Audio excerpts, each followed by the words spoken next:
আমি তানিয়া ইসলাম বৃষ্টি। আমার ছেলের যখন 2 মাস বয়স তখন থেকে আমার সাথে অস্বাভাবিক ঘটনা ঘটতো। আমার পরিবার কোনোভাবেই রাজি ছিল না আমাদের বিয়েতে, তাই তো আমরা আর কোনো উপায় না পেয়ে পালিয়ে গিয়ে বিয়ে করি। এরপর খুব কম দামে আমরা একটা ভালো বাসাও পেয়ে যাই। ও চাকরি করতো বিধায় সকাল 8টা থেকে রাত 10টা অবধি সেখানেই থাকতো, আর আমাকে বাসায় একা থাকতে হতো। আমার কোনোভাবেই একা থাকতে ভালো লাগতো না। ওকে আমি বারবার বলতাম। পরে আমরা সিদ্ধান্ত নেই যে আমরা এবার বাবু নিব।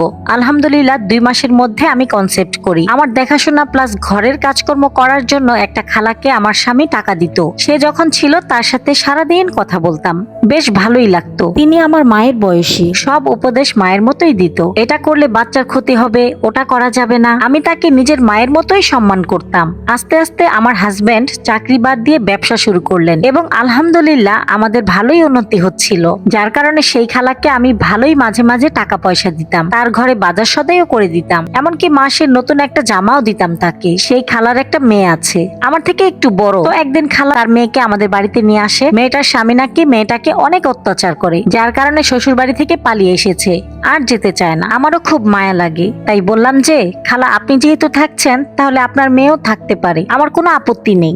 দেখা যেত খালা মাঝে মাঝে না আসতে পারলে তার মেয়েকে পাঠিয়ে দিত। মেয়ে এসে কাজ করে যেত। আমি তার মেয়েকেও অনেক আদর করতাম, মাসে মাসে জামা কাপড় কিনে দিতাম এবং ওর হাত খরচটাও দিতাম। বলাই চলে আমার যেহেতু কোনো পরিবার নেই, তাই ওদেরকেই আমি আমার পরিবার ভেবেছিলাম। এরপর আস্তে আস্তে আমাদের ঘরে ভালোই ফার্নিচার কিনতে থাকি, আর আমার স্বামীও আমাকে প্রচুর ভালোবাসে। সব মিলিয়ে সুখী পরিবার। আর এরকম একটা পরিবারই তো আমি চেয়েছি, যার কারণে আমি আমার পরিবারটাকেও ছেড়ে এসেছি। তখন আমার 8 মাস চলছে। ডাক্তারের চেক আপ করাতে যাব। কথা ছিল আমি খালার মেয়েকে নিয়ে ডাক্তারের কাছে যাব, কেননা ওকে নিয়ে যাই সব সময়। রাত 8টার দিকে আমার হাজবেন্ড চলে আসবে, তাই আমি খালাকে বলেছি ও আসলে খাবার দিতে। ঠিক তখনই হঠাৎ করে মেয়েটা অসুস্থ হয়ে পড়লো।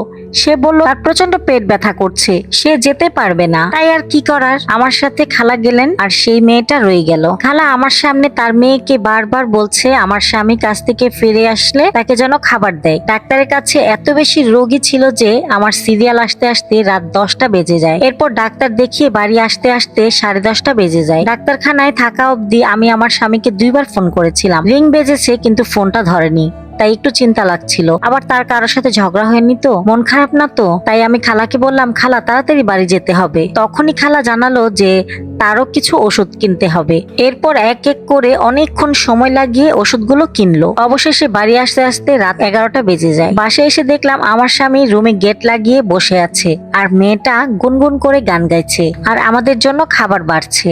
মেয়েটাকে বেশ খুশি খুশি লাগছে, কিন্তু আমরা যখন চলে যাচ্ছিলাম তখন কিন্তু এত খুশি ছিল না। কি হয়েছে রে তোর, তুই এত খুশি কেন আজ? তখন সে কিছুই বলল না। আমি আমার বেডরুমের দরজা নক করতেই আমার হাজবেন্ড এসে দরজা খুলে দিল। এরপর সে আবারও নিজের জায়গায় গিয়ে ফোন টিপতে শুরু করলো। বাড়ি ফিরে সে প্রত্যেকদিন আমার কপালে এবং পেটে চুমু দেয়, কিন্তু আমি আজকে ডাক্তার কাছ থেকে যে আসলাম সে কিছুই জিজ্ঞেস করছে না। আমি ওকে বারবার জিজ্ঞেস করলাম কি হয়েছে তোমার, মন খারাপ, কার সাথে ঝগড়া করেছো? কিন্তু সে বলল আমি যেন অযথা কোনো কথা না বলি। এরপর থেকে আমাদের মাঝে কেমন যেন একটা দূরত্ব শুরু হতে লাগলো। কেমন যেন আমার স্বামী আমার কাছ থেকে পালাতে চায়, যেন তার চোখের সামনে আমাকে না দেখলেই সে বেঁচে যায়। আমিও বুঝতে পারছিলাম না কেন সে এরকম করছে। একদিন ভর দুপুর বেলা মেয়েটা কাপড় ধোয়ার পর ছাদে গিয়েছিল কাপড় শুকা দেওয়ার জন্য। ছাদ থেকে নামার কিছুক্ষণ পরেই দেখলাম আমার স্বামীও ছাদ থেকে নামলো। আরো একদিন রাতের বেলা আমার ঘুম ভেঙে যায়। তাকিয়ে দেখলাম আমার স্বামী আমার পাশে নেই। আমি উঠে ওয়াশরুমের দিকে গেলাম, কিন্তু ওয়াশরুমে নেই। সেই মেয়েটার রুমের দিকে যেতেই শুনতে পেলাম আমার স্বামী ওর রুমেই আছে। আমার আর বুঝতে বাকি রইল না, রাগে আমার শরীর কাঁপছিল। আমি তখন মেয়েটার গেট ইচ্ছা মতো পিটাই, আর দরজা কে খুলে জানেন? আমার স্বামী। আমি আমার স্বামীর দিকে তাকাতেই চোখ দুটো পানিতে ভরে গেল আমার। এই অবস্থায় আমার স্বামীর উচিত আমাকে আগলে রাখা, আর সে কিনা অন্য নারীর সাথে। পেছন থেকে মেয়েটা তার ওড়না ঠিক করতে করতে বলল কি হয়েছে আপা, এভাবে গেট পিটাচ্ছেন কেন? গেটটা কি ভেঙে ফেলবেন? আমি দৌড়ে গেলাম মেয়েটার কাছে। মেয়েটার চুলের মুঠি ধরতে আমার স্বামী আমার চুলের মুঠি ধরে আমাকে অনেক জোরে একটা থাপ্পড় মারে। থাপ্পড় খাওয়া মাত্রই আমার চোখ অন্ধকার হয়ে গেল, কানে কোনো শব্দই আসছিল না। আমি অজ্ঞান হয়ে মাটিতে পড়ে যাই। যখন তাকাই তখন দেখি খালা আমার পাশে বসে আছে। আমি খালাকে বললাম আমার সামনে থেকে দূর হন, আপনি আর আপনার মেয়ে এই মুহূর্তে আমার বাড়ি থেকে বের হয়ে যান। আপনি ইচ্ছা করে আপনার মেয়েকে আমার স্বামীর সাথে লেলিয়ে দিয়েছেন, তাই না? তোদের মতো গরিবের বাচ্চারা আর কি করবে? যেই দেখিস টাকা পয়সা হয়েছে অমনি তোর মেয়েকে আমার স্বামীর কাছে লেলিয়ে দিয়েছিস। কি ভেবেছিস আমার স্বামী আমাকে ছেড়ে তোর মেয়েকে বিয়ে করবে? তোকে আর তোর মেয়েকে আমি পুলিশে দিব। আমার সংসারের মধ্যে আগুন লাগাতে এসেছিস? তখন সে খালা বলল, একদম চুপ, নয়তো জিপ টেনে ছিঁড়ে ফেলবো। ভালো করেছি, আমার মেয়ে এবারের বউ হবে, তুই রাস্তায় গিয়ে মরবি। ইচ্ছে করেই আমি আমার মেয়েকে তোর স্বামীর কাছে পাঠিয়েছি, যাতে এই স্বামীর সম্পত্তি সব আমাদের হয়। কথাগুলো কেমন যেন আমার হৃদয় ছিদ্র করছিল। এদের জন্য আমি এত কিছু করলাম, পরিবার ভেবেছিলাম, আর তারা কি করলো? বের হবি নাকি আমি পুলিশকে ফোন করব?